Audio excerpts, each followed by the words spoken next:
Bonjour, je serai à l'événement Prestige Auto Beaune les 1, 2 et 3 juillet 2022 sur mon stand avec la GT40. Donc c'est l'occasion pour vous de venir voir la voiture et discuter avec moi. Et à cet événement vous allez retrouver plein de bagnoles de ouf, genre Bugatti, Pagani, Koenigsegg, McLaren, Ferrari. Venez nombreux, ça va être génial.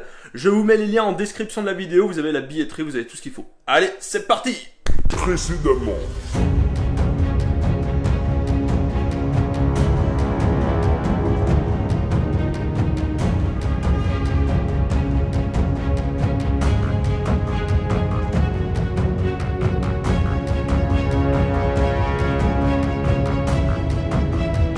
Et dans cette vidéo,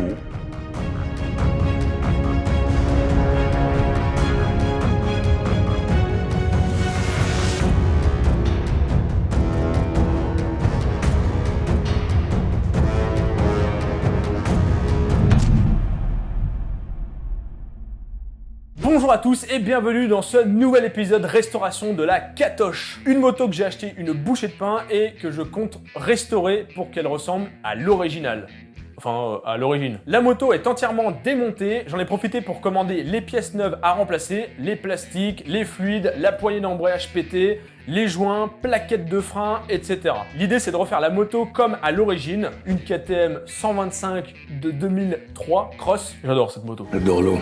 Avant de débuter, c'est la Spompon, c'est la Soso, c'est la Sponsor. C'est nouveau sur la chaîne, Zyro vous propose leur service de création de site web. Vous avez peut-être un restaurant, vous êtes peut-être un artiste, vous avez peut-être un garage, bref, vous avez un truc à promouvoir sur internet. Et bien si vous faites partie de ces gens-là, vous avez sûrement le même point commun, vous avez la flemme de vous prendre la tête à faire un site internet. Et bien ça tombe bien puisque Zyro, le sponsor de la vidéo, est là pour vous aider à faire votre plus beau site internet sans vous faire chier avec du codage de geek. Ultra simple, il y a 3 options. La première, la feuille blanche. Tu profites de l'éditeur Zyro ultra intuitif. Tu veux une image, tu mets une image. Tu veux du texte, tu mets du texte. Deuxième option, le template. Tu sélectionnes le thème, CV, portfolio, photographie, boutique en ligne. Parce que oui, Zyro vous propose aussi de gérer votre e-boutique. E-boutique, je sais plus, bref, un commerce où tu peux acheter des trucs avec le panier quoi. Et enfin, troisième option, la plus dingue de toutes, le générateur intelligence artificielle. Tu réponds tout simplement à des questions et lui il te génère automatiquement un template personnalisé rien que pour toi. Enfin pour ton site ou ton restaurant ou ton machin quoi. Vous avez tous les liens en description de la vidéo et n'hésitez pas, il y a un code promo donc petite réduction à la clé. Ça fait plaisir. Merci encore à Zyro. Tout de suite, la vidéo KTM.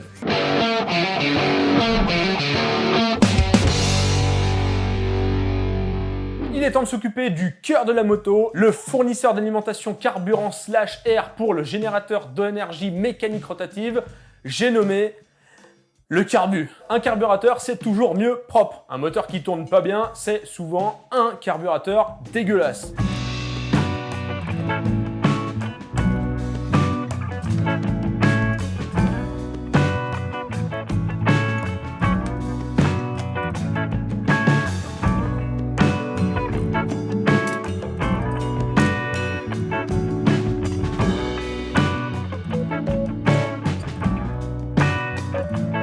Hop, direction le bac à ultrasons.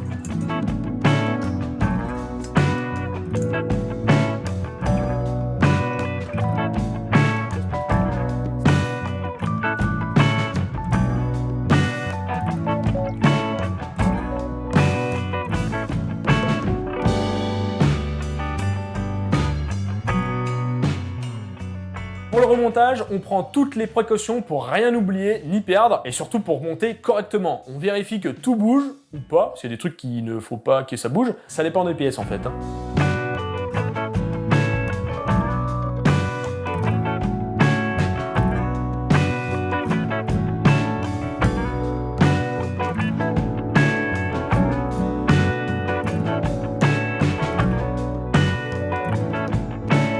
Voilà, beau gosse le carbu, il est tout beau, il est fin prêt, il est tout propre.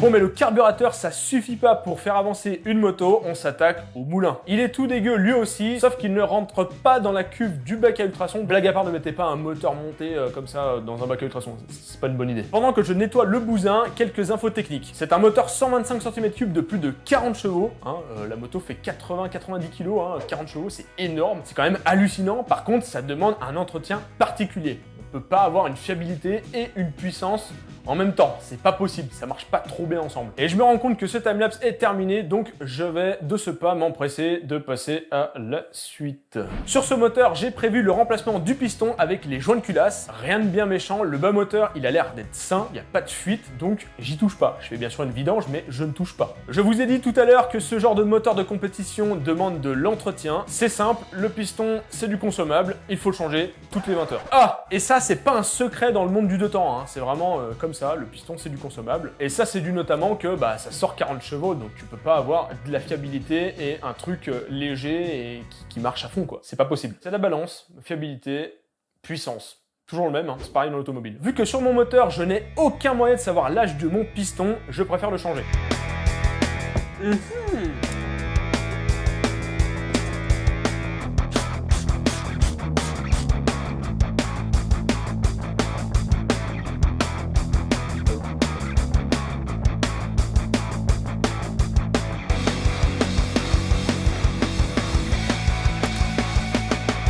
Vu que je démonte pas le bas moteur, hors de question qu'un truc de merde tombe dedans. Donc astuce, la serviette rose. Hop, on vire le piston et la cage à aiguille. Celle-ci aussi, elle a pris dans la tronche, donc faut la changer.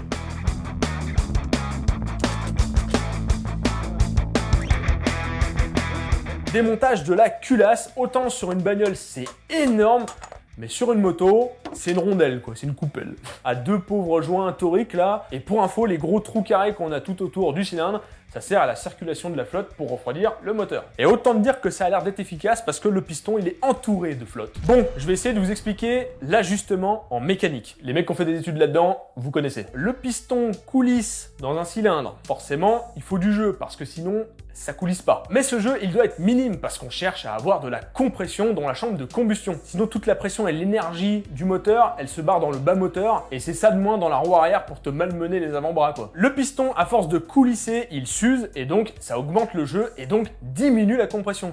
Donc moins de patates. Bon mais le souci c'est que le cylindre aussi est amené à s'user, moins que le piston, ils sont pas cons les motoristes, entre un piston à 100 balles et un cylindre à 400 balles, bon voilà quoi, t'as compris. Donc vu que le cylindre il s'use, son diamètre grossit, forcément. Et donc si tu remplaces le piston par un piston d'origine avec une cote plus petite que ton cylindre, il y aura beaucoup trop de jeu donc il n'y a rien de fait. Tout ça pour vous dire qu'il existe plusieurs niveaux de cote pour piston. La cote A c'est comme d'origine, D et E, ça commence à être usé niveau cylindre, ça pue la merde quoi. Vu que moi, mon moteur, je ne sais pas du tout dans quel état il est, je mesure le piston au micromètre. Le pied à coulisse, c'est pas le truc le plus précis pour ça.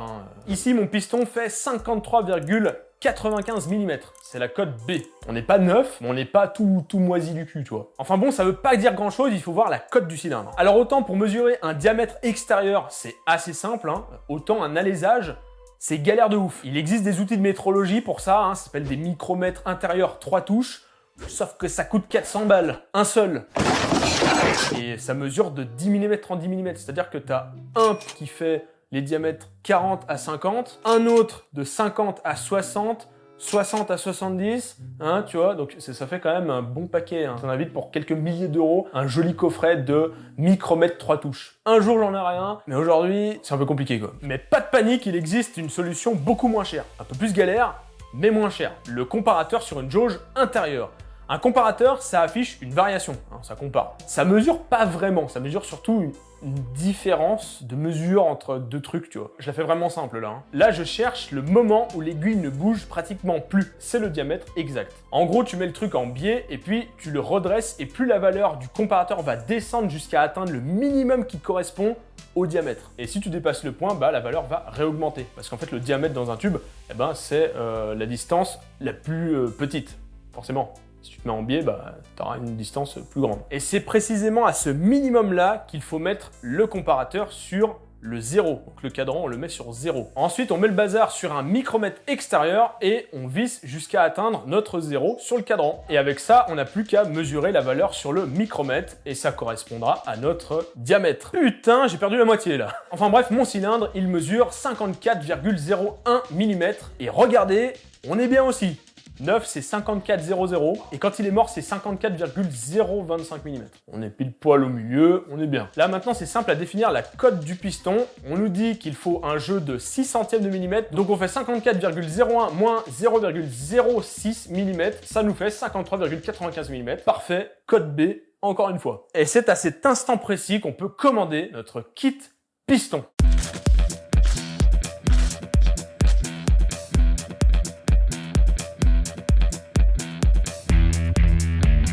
Ce machin dégueulasse, c'est le système de valve d'échappement. Alors ça sert pas à faire du pop and bang ou mettre moins de bruit, ça sert à la performance. Sur un moteur de temps, l'échappement est super important. C'est pas pour rien que ça a une gueule un peu bizarre en forme d'haricot. Hein. Et ce truc-là, on appelle ça une détente et ça sert à gérer les flux de gaz d'échappement. Parti du principe que sans ce truc-là, un moteur de temps, ça pue la merde et ça avance pas et en plus ça a un rendement de merde. Les détentes sont étudiées pour un régime moteur précis. Et pour éviter d'avoir à changer la forme du tube d'échappement à chaque régime moteur pendant que tu es en train de rouler, tu vois, pas pratique, on a trouvé une autre astuce. On vient modifier la taille du trou de sortie au niveau du cylindre. Alors tout ça c'est un peu technique, mais voilà, c'est pour la perf quoi.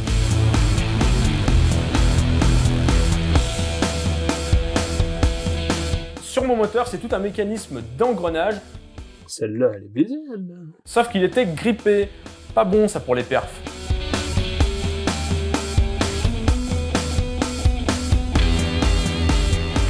Là, ça tourne, tourne, tourne pas celui-là.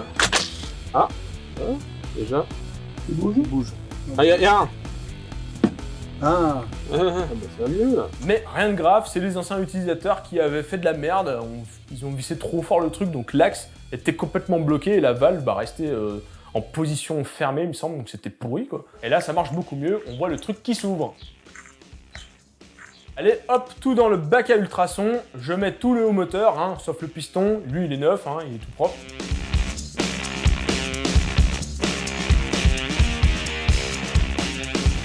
Remontage de la valve avec un peu de gras, toujours. Faut que ça tourne.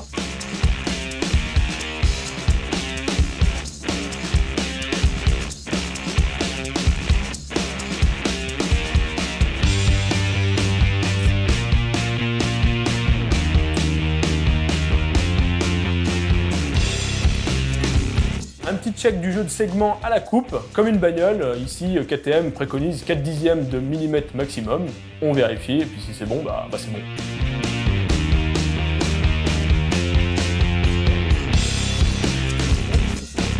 Remontage du piston, remarquez l'absence du torchon rose, hein, j'avoue, j'avais le goût du risque à ce moment-là. On n'hésite pas sur l'huile de temps, on en met la dose sur le piston et le cylindre, faut que ça glisse.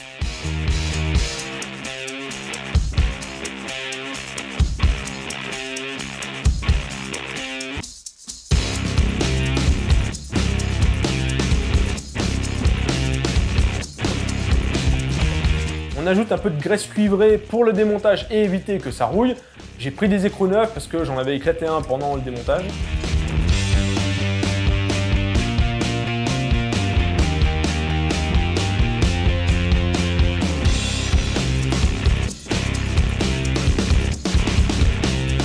Hop.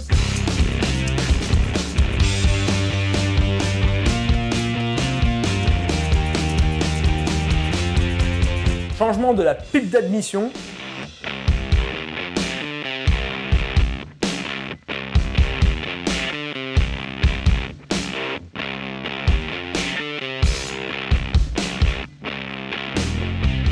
Bon bah voilà, moteur tout beau, tout propre, piston neuf, prêt pour le rodage.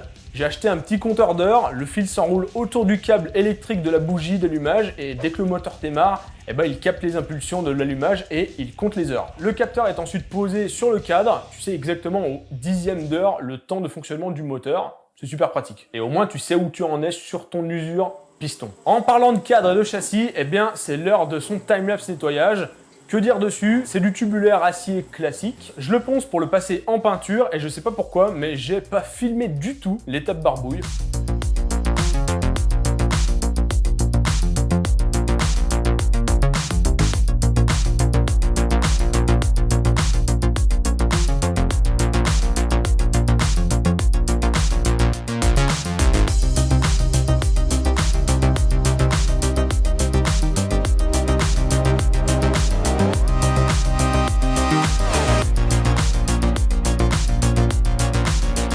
Pendant que ça sèche, je nettoie encore une fois. J'adore nettoyer le bras oscillant. Lui, il est en alu, donc un coup de brosse et c'est comme neuf. Il y a juste cette saloperie d'autocollant qui était un peu galère, mais sinon ça va.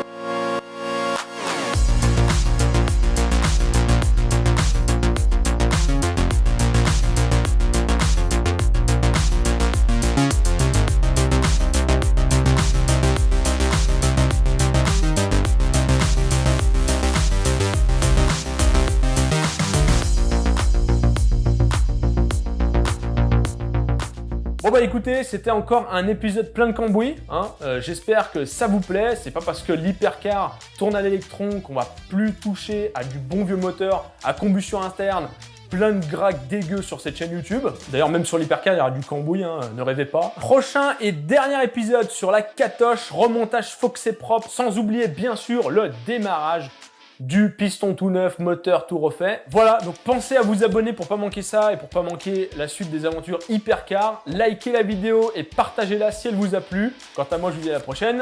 Tchou!